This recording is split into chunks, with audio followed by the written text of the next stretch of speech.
Oh, hi! Welcome to Binge Buddies. With me, your host, as always, Bryan Dressel. With me, as always, we have Matt, Glenn, the accountant, Zombie Dog Dykes. Hi. He is just so chill, isn't he? Yeah. And before we get to introduce him, we have Mr. Drew, Count Rapula Staton.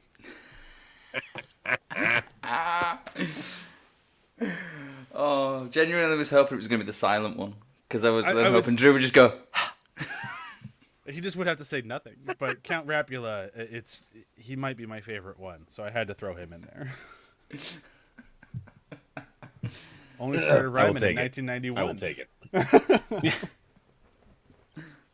What a horrible vampire, by the way. Anyhow, since I didn't say the proper name of the show in the front, I'll say it now. Welcome to Who, What, When, Where, and Why We Do in the Shadows.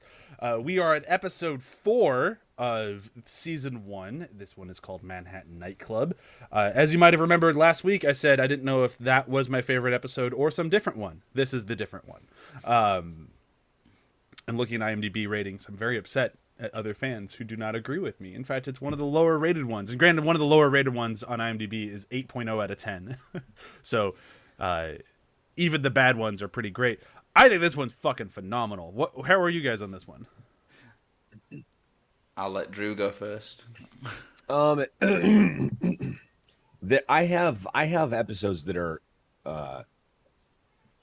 more my favorite than this one.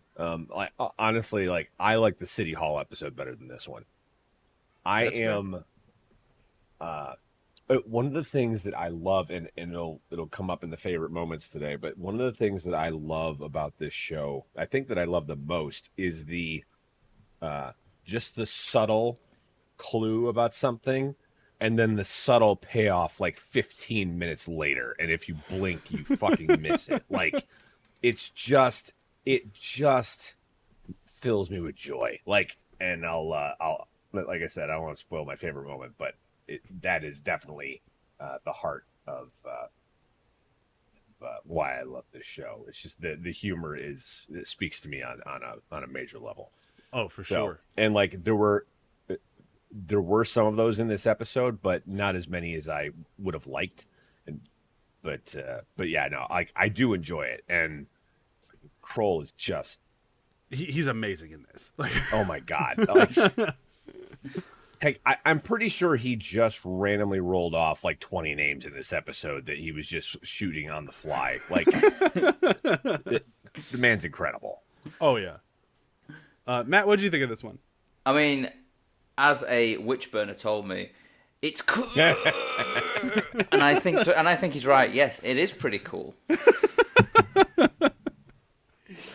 I think you might have just hit the nail on the head much. of why I like it so much. Laszlo in this really just seals everything. Oh my god.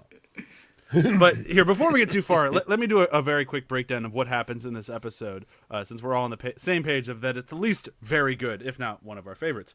So this one takes place where they've decided that they need to expand their rule, because right now they have their street and Ashley Street of Staten Island, which is actually not all of Staten Island, so they're not doing great. And they're going to go reach out to somebody they came to America with, Simon the Devious, played by Nick Kroll. They're going to go to Manhattan to his nightclub, and nothing goes well. They decide to wear a really nice hat that Laszlo picked up from somebody that has a big, bloody, stupid fucking curse on it, which it is the most obviously cursed thing I have ever seen in anything, and he refuses to believe it, even though Nadia, his lovely lady wife, keeps reminding him how fucking cursed it is, and he doesn't want to hear it.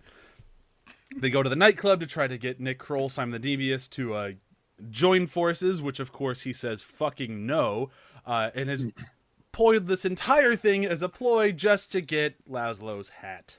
The awesome, what is it all, witch's skin hat? Yep, 100% witch's skin. 100% witch skin. Yeah, witch skin, with a little witch's anus that will pucker at the back of your head as you wear it, which apparently is a good thing. So they give the hat to Simon. Its big fucking curse blows up Simon's club, and then he steals his hat back. And it's pretty much everything. I'm kind of skipping over some Guillermo stuff, but that's enough so that we can talk about the episode. Guillermo, I feel like, will just come up better in conversation. Yeah. But actually, that might not be a bad place to start. Let's talk about I don't want to say the not funny stuff, because it's all funny, but the less funny stuff, which will be everything but Laszlo and Nick Kroll. And that will really come down to Nandor, Colin Robinson, and Guillermo going to the fucking club, which is by boat, by boat. And it's too shaky of a rowboat.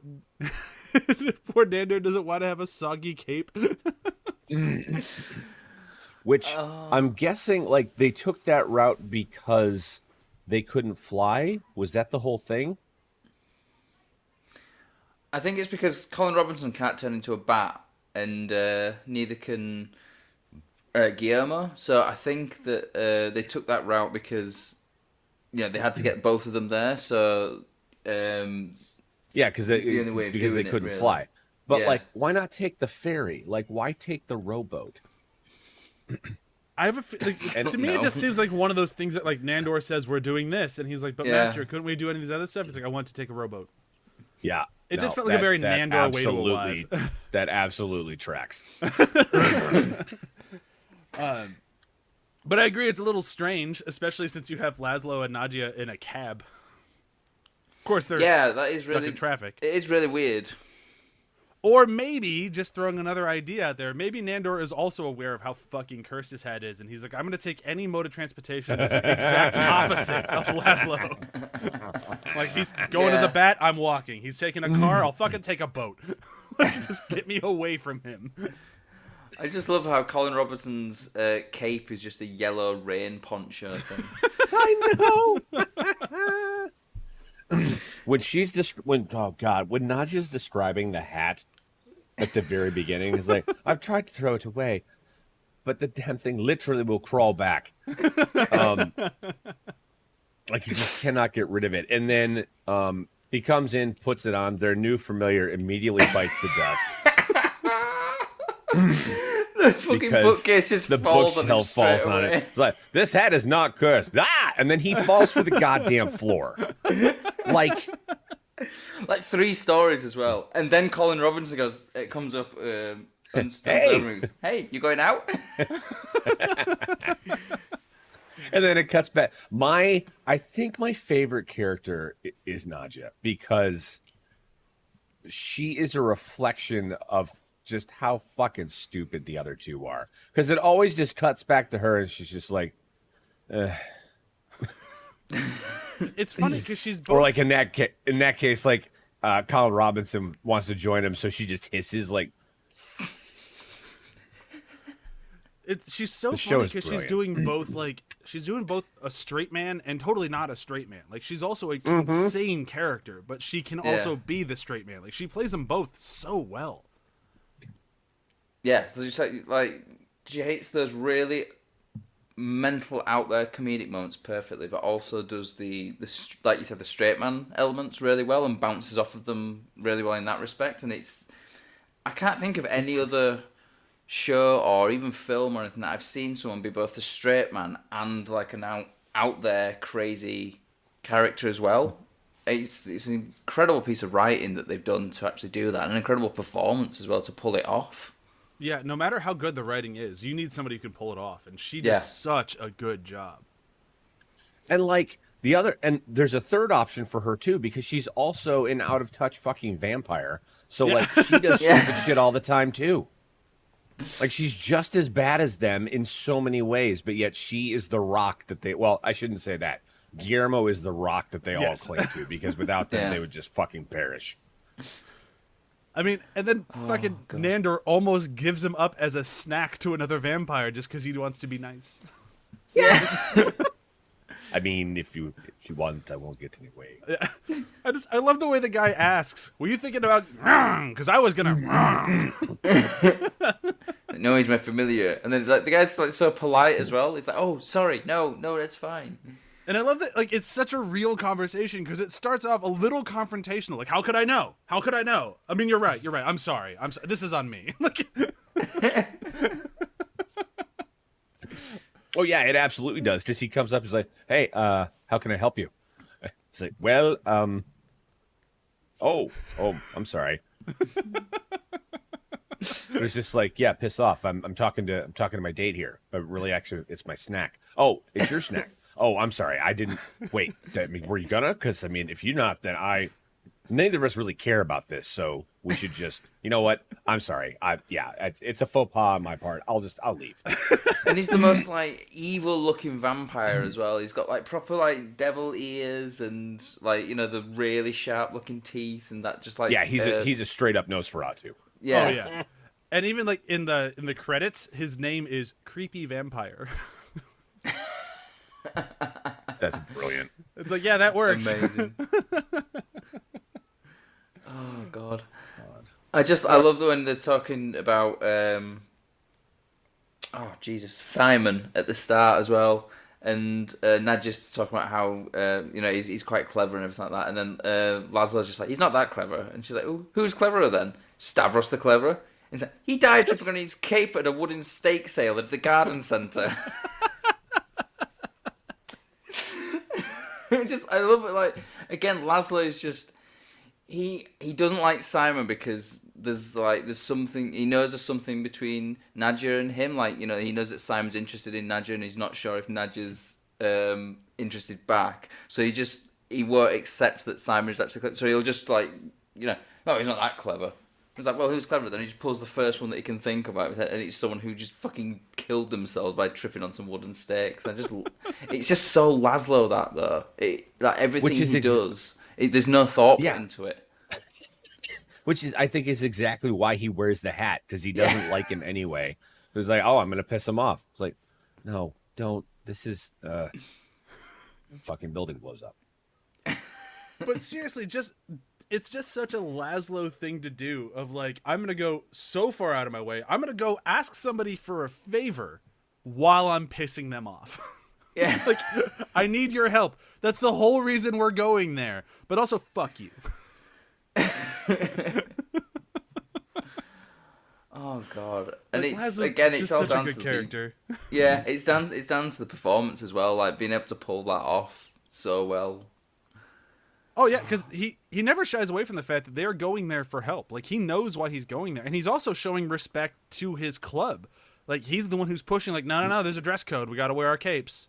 Like, no, you don't want capes. Yeah, and like Nandor comes out with one cape on. He's like, needs another cape. Nope, needs a bigger cape. Like, you need to look better. Like, he is totally respectful of Simon's club. Like, he knows everything about it, but he just can't fucking help himself. And then I love his reaction when they get in there as well. He's like, "Why aren't they wearing capes?" like he's annoyed at them because they're not adhering to the dress code. Yeah, it's not at all like, I feel stupid in my cape. He's like, what the fuck is wrong with you? We wear capes here. Don't you know the dress code? God damn it! All right, let's talk some Simon the Devious. We kind of hit on it a little bit, but he might have the best crew introduction in anything. Like, I've seen many a thing where like, oh, meet my crew. Nothing. I've never laughed harder at this, and I think Drew might be right. It might have just been him making shit up and like, all right, now we need to go like dress people to look like this shit. And I feel like as well, it's one of those things where it keeps going and going and going and going, and it just keeps like just constantly going. You just think, how many of these people are there? Because it gets to the point where you think that's the last one, and then there's more as well. Like when he says lend the account, you think, oh, that'll be the last one. Then there's more vampires after that as well. And I like that some of them are more dangerous than others. Like, I like that we got Big Vlad over here, we got Little Vlad over here. He's a fucking maniac. Yeah.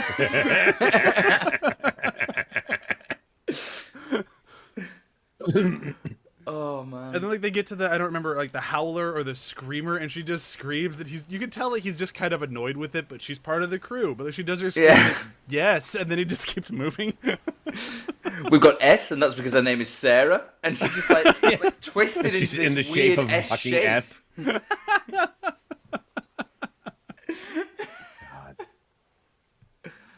God damn it. But I think my favorite one, and I mentioned earlier in the episode when I gave Drew his nickname, it has to be Count Rapula. Like, I fucking love Count Rapula. I love Mr. 50s too, because he does come back at some point. But Count Rapula, like, he's just not that great of a rapper, but he's also not bad. Like, his rhymes aren't bad, but they're also not that impressive. And he's talking like, I've been only rapping since 1991. It's like, that was a long time ago, Vampire. Yeah, that's about 30 years. Like, I get it. Vampires, when eternity is your time reference, 30 years is not that much time. But you should be better by now. Yeah. Now, do you reckon that he started rapping 30 years ago and has maybe tried it 3 or 4 times in that time frame, though? Or has he been constantly rapping for 30 years and just not that good at it? I think he's been constantly rapping, or he wouldn't have the name Count Rapula. That's true.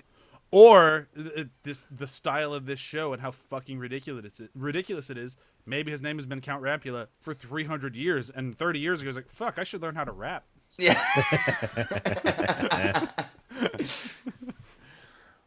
That really would not surprise me. But that would not surprise me at all. But that was I just to have it up right now, is Mike Dara is the actor, and I think he fucking crushed it. Like, just the way he kind of worms into every scene, he's hysterical.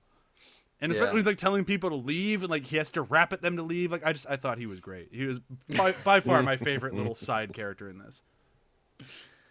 Oh god, there's all those side characters. Their little moments are brilliant. Like, I love the silent one. Like, just the way he's sort of like, he's standing there and he's looking all aggressive, and he just puts his hand up and just like sort of mouths the word hi, and all you hear is just him go. I just fucking love it. Every time I watched it, I just like pissed myself at that. The silent one was great. They're all great. It's a fucking solid bit. But after they get kicked out, there is something we have to talk about with Guillermo, because it's kind of a sweet moment. So after we mentioned earlier that Nandor kind of like out of politeness almost let his familiar get eaten because he didn't want to step on someone's toes. Lo and behold, Guillermo took a bit of offense to that. He's been working for him for 10 years, and it's like, and just their conversation when he finds him outside the club, like, are you still mad at me about the whole vampire thing? Yes. Don't lie to me. I know you are. I said yes. But he decides to give him a treat, which is he's going to take him flying over New York City for the first time ever, and up they go, and down comes Guillermo. God. The first time I was watching this episode, way back when it aired, or like, right when it hit Hulu for the first time, I thought they were killing Guillermo there, and I'm like, I liked Guillermo. What a bummer. He only made it a few episodes. What a cool character, just to get rid of... Oh, good, he's alive. They were really high up as well, and I love the way they explain it, where it's like, he hit a tree on the way down and then fell into like a dumpster full of like trash bags or something. Just like, oh yeah, it's a soft landing. Yeah, nice soft landing on the garbage in a tree. Yeah. I just love how excited he is. Like, no, none of those things. Because if you're in New York, there's trash, and that means you're in a fucking dumpster. Like, that's what comes next. That is what is next to trash. I mean, falling into trash anywhere is not going to be good for you. Yeah, unless people are just throwing away cotton, like just big balls of cotton, and that's what you're landing on. I'm guessing there's going to be something sharp in that trash, and you're fucked. Even if it's not sharp, I'm sure the cotton's soiled in some way, so you'll get infection. Yeah, don't jump into garbage. Oh my God. Yeah. Sorry, I was just like, we moved past the club already. I completely forgot to. The most Colin Robinson thing he could have ever done.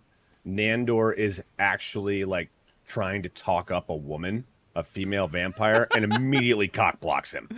Like, just fucking slams down the gate so hard. It's not my favorite moment of this episode, but it is damn close. That is like, such a good moment. It's like, Colin Robinson in the club is just amazing. Like, even like when they walk in the door, like, all right, are you gonna go mingle? Because like Nando's walking around mingling with you. He's like, no, I don't really feel comfortable. I'm gonna stay with you this whole time. Like, he is just such the look that Nandor has there as well. It's just that look to camera. It's just like, okay. And then during the scene with Simon where they're going, well, this is our crew, and you know, Nandor, and then my lovely lady wife, and it's like, is that it? What about that guy? I'm with them. He's not with us. I am with them. I live with them. The familiar room as well. We didn't mention the familiar room. I just love Sam the cat. Yeah. And I will say that is something that I missed before. When he said this is the bathroom, and it's like, yeah, they gave us the buckets when we threatened to unionize. I completely forgot about that the first time I had ever seen this episode, and obviously like the last time I watched it, because I went back and watched these two again, just to refresh in my mind for the third time, and it's the first time I caught it that like the cat is taking a shit at the end of that episode because he's in one of the buckets. I didn't catch that before. That's what I'm talking about. Like the subtleness of these jokes. I think that was the problem. It was too soon for me. I wasn't expecting it because it was like 5 minutes of when the joke was planned out instead of like 15, where this show fucking thrives. Like, and it's the way the cat is just looking. It's the way the cat's just looking at Guillermo as well when he's when he's just taking his shit. Well, yeah, he's pissing. He's not taking a shit because there's the slightest tinkle sound of like water hitting tin. Oh God, it's so good. I love just the way that the familiars are talking to Guillermo. Like you know, there's a newsletter and and all this. He's just stuff. so out of touch, and he's been doing it longer than any of them. Yeah, he's been doing it 10 years, and he had no idea about all this stuff. That guy, like, he's just trying to be nice. He's giving him info, but is also talking down to him so hard. Yeah. It's like, Staten Island familiars. And then his vampires are 2 kid vampires as well. Yeah, the kids. Oh, he has to pretend to be their dad. Okay, children, let's go home. Damn it. All right. Should we move into favorite moments? Is there anything else that we've missed? Yeah, I think we've covered a lot of it, really. Yeah, I think we're good. I mean, without actually like potentially stepping on someone's favorite moment. All right, yeah, then let's move into favorite moments. Drew, I know you had yours locked and loaded. Why don't you go first? So it's when God. Again, it's the subtle humor that just fucking owns me with this show. So it's when Nadja is like, it starts off like it fucking literally crawled back. And then Laszlo gets caught in the cab and dragged around the corner when they're getting there. The hat falls off, and then you see it fucking slinky its way off camera down the road after him. Like, it is just perfect. Oh God, I didn't catch that until the last time I watched it as well. I was like, hang on a minute, what's that small thing there? I was like, oh my God, that's the hat chasing after him. Your hat's bleeding. Yes, I know. Like, that's the witch's asshole. Yes. The hat is just great. But the little like slinky down following the cab, it's my favorite part of this episode. And it's such a small little sight gag that like you could watch this thing 100 times and miss it. Oh, I know. Yeah. It's like it's so subtle. It's like what I was saying about Nadja's just quick look to the camera in Werewolf Feud. He's like, Laszlo, did you lay a trap? Like, no, it wasn't. Nothing to do with me. Just looks like that motherfucker. Like it's those tiny moments that just crack me up in this show. And I'm just thinking now, I don't think Laszlo ever does any of those looks to the camera. I think like Nandor does them and Nadja does them, and it's usually in response to something that either Laszlo said or Colin Robinson said. And I feel like it's very much Laszlo though, because he's in his own little world, and he'll say stuff, and like the other characters are like, oh, for fuck's sake! But now there's a camera crew there. They just sort of look to the camera and is like, you can't be falling for this shit as well, right? I feel like the most he does is like talk to the camera, like when he does the whole like don't let him fucking see this. Like he'll do that sort of thing. Yeah, Like, he just can't be bothered. I want to say he does it maybe once or twice, but it might be it. I might be thinking of a later episode where it's specifically about Laszlo and something that he does with when there's a special guest star, because there's nobody else to look at the camera.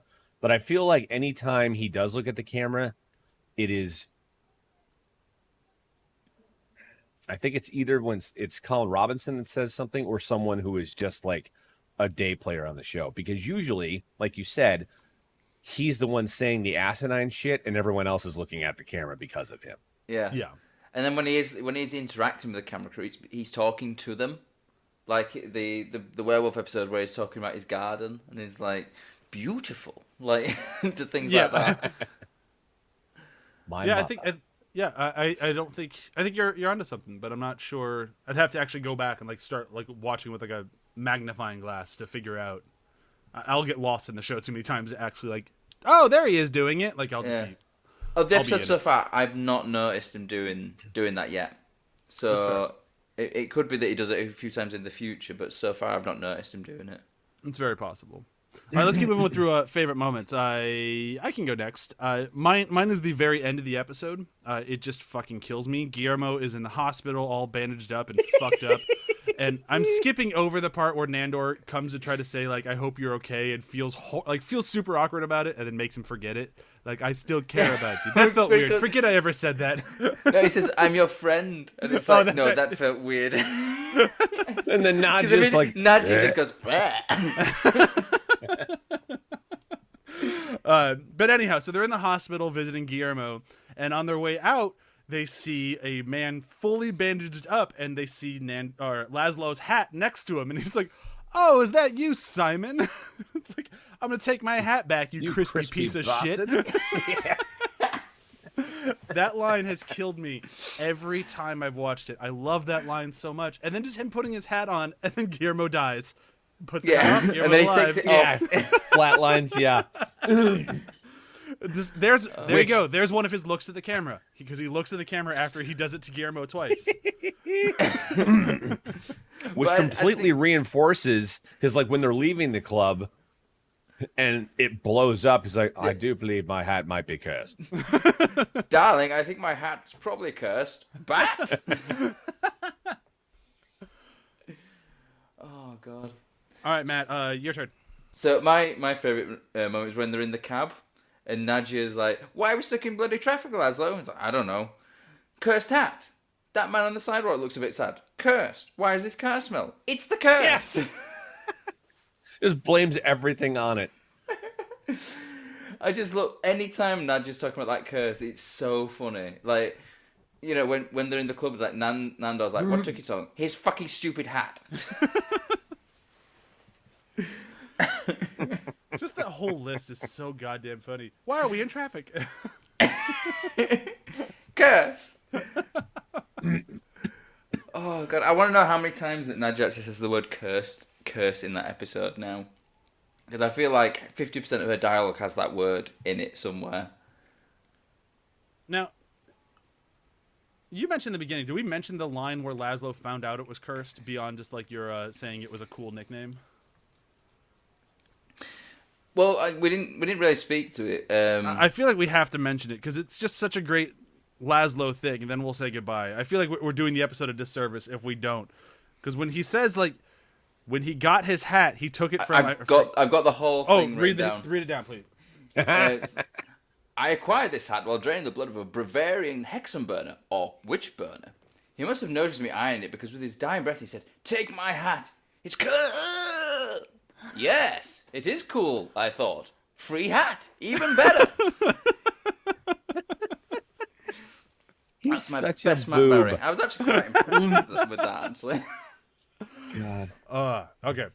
I feel much more accomplished now that we've actually mentioned that, because that might be one of the funniest things. And I thought one of you would have it as your favorite moment, so I didn't want to take it. And then no, we need to mention it. It was nearly there. It was. If someone else would have taken the cab one, I'd have gone with that one. I mean, I spent 5 minutes writing it down, pausing the thing, and like reading the fucking subtitles. So I'd say you liked it. Yeah. I think that brings us to an end here for today. Should we do a very quick round of plugs and say goodbye? Yeah, cool. All right, let's do it. Sure, yeah. Check for this show and every other show on the ATH Network. Be sure to check out athpod.com. On Behind the Hype right now, we are finishing up Jackie Chan month, which has been a lot of fun. And then due to the very unfortunate passing of Mr. Richard Donner, we're going to be doing Richard Donner month next. Pretty excited about it. It's a bummer about the death part, but at least we get to watch some really good fucking movies and one really bad one. We're gonna do 5 weeks on Richard Donner. You can guess what the really bad one is. I'll tell everybody later. Drew, how are things over at Demon Days? Good, actually. We just recorded on Friday, Saturday. What is today? Today's Sunday, right? It is Sunday. You recorded on Friday. Yeah. We just recorded on Friday. So I injured my leg on Wednesday, so it's just been kind of a slow, not time-stamped time where I'm waiting for this fucking thing to heal. So yeah, recorded on Friday. It's gonna be great. Things happened. Go listen to it. You won't be disappointed. And if you don't know what Demon Days is, it is 3 thirsty tieflings making their way through our DM's world of his own, trying to figure out where their place is in the possibly kickstarted apocalypse of said world. They're still trying to figure that out. But yeah, come check it out. And you can find me over on Twitch at Strength24. I have a couple of shows. I do a show called Artisan Industry on Thursdays, and then I stream Phasmophobia at 8 o'clock. And I have intermittent streams throughout the week. So come check it out. Lots of fun. Matt, do you have what's one article that you've written in the past you think people should revisit? Ooh. I think, you know what I'll recommend? I'll recommend they go back and read the first one I wrote, the Die Hard one. Because there's a lot of really interesting stuff in there. And it was the first one that I wrote, and it's a great film, and I did a lot of research into that. Not as much as I needed to for other ones because I knew a lot of the stuff already. But yeah, go back and read the very first article I wrote, Die Hard. And actually, if you search Die Hard on the website, you will also come up with the podcast episode I recorded when I was in LA with you guys. Oh yeah, the first time I was on the second time I was on After the Hype. We first did time in Die Hard as well. Or was it? It was in person, yeah. Yeah, was that your first time in person, or would you record? We did 2 episodes that day. We did Tarantino Battle first. That's right. Because we did it with Sam, and then we did Die Hard straight after. That was a good time. I remember recording in person back in the before 4 times. I remember we were in that room, and the sun was on my back so much that by the time we finished recording, my back was burning. Yeah, that's what you get. Damn it. Right? I think that seems like a natural place to end the episode, so I think I should just say goodbye. Let's just all together now just go, Bat! Bat! Bat!